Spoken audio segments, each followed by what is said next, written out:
In the name of Allah subhanahu wa ta'ala, the news headlines.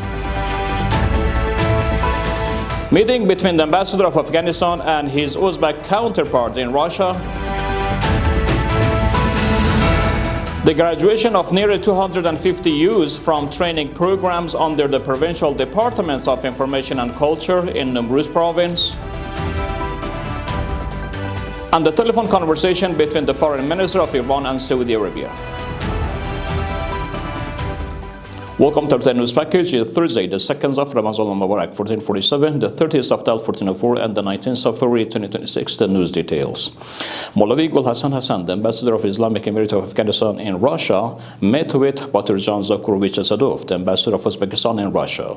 Based on the embassy in Moscow, the two sides discussed the expansion of bilateral relations, enhancement of economic cooperation, transit issues, and regional engagement between Afghanistan and Uzbekistan.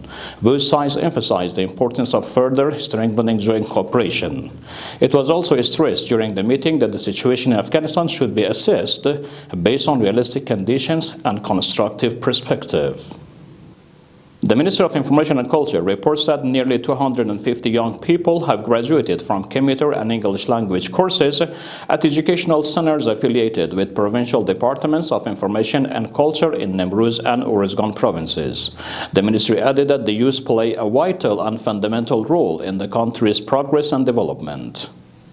The news continuation. The Minister of Refugee and Repatriations states that during the current week, cash, food, and non-food assistance was distributed for 2,772 displaced, returnee, vulnerable, and host community families across 7 provinces.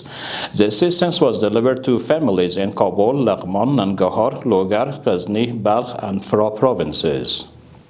And ultimately, Sayyid Abbas al-Rashid, the Minister of Foreign Affairs of Iran, and Prince Faisal bin Farhan, the Minister of Foreign Affairs of Saudi Arabia, held a telephone conversation regarding the recent nuclear negotiations between Tehran and Washington. In accordance with Iran's Minister of Foreign Affairs, the Saudi Foreign Minister expressed hope during the call that the ongoing talks would continue until a positive outcome is achieved. We have reached the end of our news program. For further informative materials from Urooj Research and Broadcasting Administration, you could track us on social media and platforms. Wishing everyone a blessing Friday. Please do remember us in your good du'as. Wassalamu alaikum wa rahmatullahi ta'ala wa barakatuh.